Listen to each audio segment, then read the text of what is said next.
Okay, so I've now joined a Yahoo Mail email group called Freecycle, and it's basically a site for people who like the idea of recycling things. And basically, you upload anything that you want to get rid of, you put onto the email group, and anything that you want, you type in what you want, and hopefully someone will get back to you and saying they've got it. So on today's one, offer. There's a Tree of Knowledge Kids Encyclopedia up for offer, a fish tank, wallpaper, plastic outdoor chairs, 2 male chinchillas. I don't even know what that is. Let's see, and then someone's written they want pieces of wood. So there's a wide range of things. I don't know if they'll get that. And then down here you get a slightly more detailed description of what it is, so we can find out the chinchillas are some sort of animal, which I think is actually against the rules, so they shouldn't be doing that really. But yeah, so I'm going to write wanted leftover food and see if anyone comes up with anything. Sure enough, just 2 days later, June from Freecycle gets back to me with talk of potatoes and pasta that she otherwise would have thrown out. Number 2, number 3.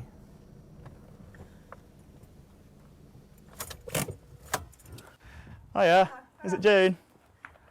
Hiya. All sorts in there. So. Oh, lovely. Thank you very much. Oh, that's fantastic. Okay. So why do you do this Freecycle website? Is it? Basically, I hate throwing stuff away, always have done, I just think it's great for that reason, really.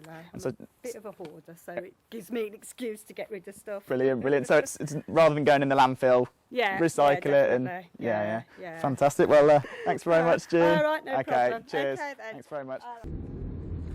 It was day 3, and although June's food would keep me going for a bit, I had to go out for my second bin raid. This time I decided just to go out in the middle of the day and see what would happen. Okay, so we're here at Sainsbury's.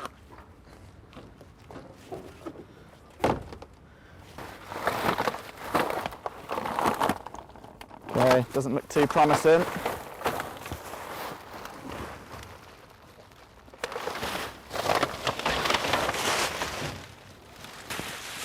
Okay, have a look down there. There's loads of stuff down there.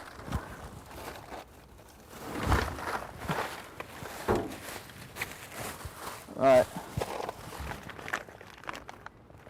Okay, used by the 21st of July.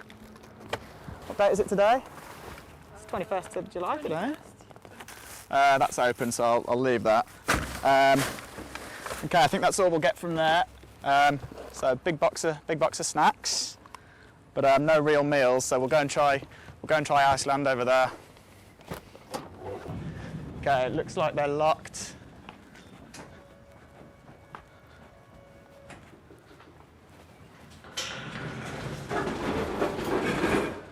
Okay, they're all locked up.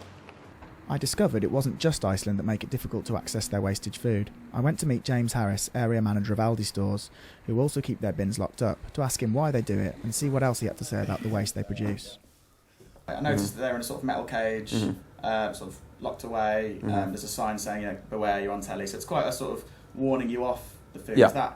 Why is that? I mean, if the food's there and it's it's edible condition, why can't sort of homeless people come and take the food? And we keep our bins locked up for a number of I think very sensible reasons. Firstly, vandalism. We've lost a handful of stores in the UK to bins being set on fire. They've been wheeled up to the side of the store, set on fire, and it's plastic, it's very, very flammable, it spreads right out the roof cavity, and we lost a number of stores there. So we're never going to leave our bins unlocked. Sure. I don't think it's really doing a service if we were to let people root through our bins and take out possibly contaminated food, out-of-date food, which hasn't been kept under the appropriate chilled or whatever conditions. Yeah. So is it sort of health and safety rather than a fear of prosecution, or? It's health and safety, and there might be cleaning fluids in there that's contaminated food. It's simply not in our interest to put anyone at risk. Some of the reasons for throwing away food, I mean, obviously sell-by dates. You mentioned packaging. Can you expand a bit on that? Is that? And we clearly, legally, we're not allowed to sell any product past its sell-by date. Yeah. And our policy is not to sell any product in certain categories on its sell-by date. So in the chiller, if any products dated 25th of April would have been thrown away this morning. Right. Okay. Because we're just basically exceeding our legal requirement. Yeah. I mean, some people would argue that the sort of sell-by dates are quite conservatively set. So they're set quite a few days before the food actually goes. Is that a decision by Aldi, or are they sort of centrally set? Or? It'd be decided by our buying department, but again, being a very cost-conscious company, we're not going to needlessly create waste when we could feasibly sell a product for another few days and for it to remain in good quality. The difference between use-by dates and sell-by dates is a contentious issue amongst vegans, with good reason, I think.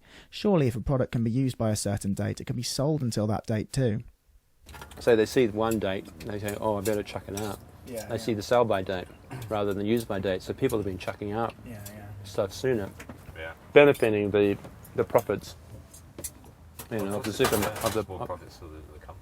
Well, I'd found several skips locked up, which seemed overly cautious on the part of the supermarkets. But that wasn't the only way in which food companies made their wastage food inaccessible. I soon uncovered some alarming stories about the length some companies went to stop their wastage food being taken. I've worked at 3 Starbucks before. I've worked at 2 Starbucks in Sheffield and 1 in Nottingham. Any packaged food, we had to empty out, mix it within the rubbish with the rest of the waste. What, mix the food up from the packaging in with the waste? Yeah. I think it was definitely a deliberate measure to stop people taking food out of the bins, homeless people or anyone else. And it prevented Starbucks being liable for anyone getting ill from, taking and eating the wastage food. Starbucks, Broom Hill, Matt speaking, how can I help? Hiya, is Erica Shelley still the manager there? She is, but she's not in today, she's not in till Sunday now. Manager's not in till Tuesday.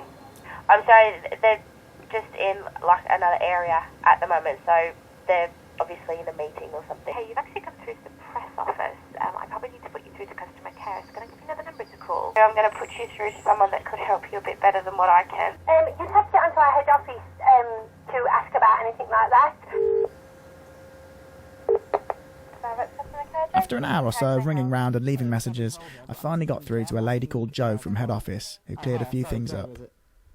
Hiya, sorry, so have you had a look at the question I sent over? Yes, so basically what it is, that is correct that the guys do have to remove the packaging from the food before throwing it away. Yeah. Various reasons. In many of our stores, recycling set up, that's one of the reasons that it could be. And also, just to prevent if people did go and retrieve the food from the bin, because obviously when the food's thrown out, it is on the day of expiration. Right. So to prevent anyone picking up the food and then, it'll be out of date. Do you not think that by making it impossible to eat, then you're depriving sort of homeless people from the chance to sort of take that food?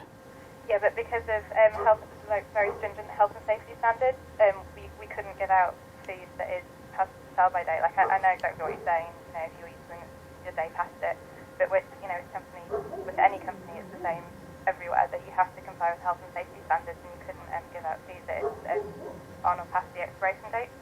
Yeah, sure, okay. But the food is still in your skips, so by taking out the packages, surely that makes it more unsafe. But we're not responsible for someone who would choose to go through our bin and take out the food. And if it was in the packet, obviously that would encourage someone to eat it. And obviously we'd be responsible for that if they then ate our food. Okay, so is there a sort of legal issue? Are you worried about sort of liability, that kind of thing? That's not something I can answer. All I can say is that it is health and safety standards, and that's why we have to do it. Okay, thanks very much for your time. All right, then, thanks. Cheers, bye. So it seems that they're very reluctant to say that it is a legal issue. You heard her then when I asked her about the legal. She said, she couldn't answer any questions about that sort of thing. And all the letters I receive from other supermarkets are always keen to sort of push this health and safety thing as opposed to legal issues.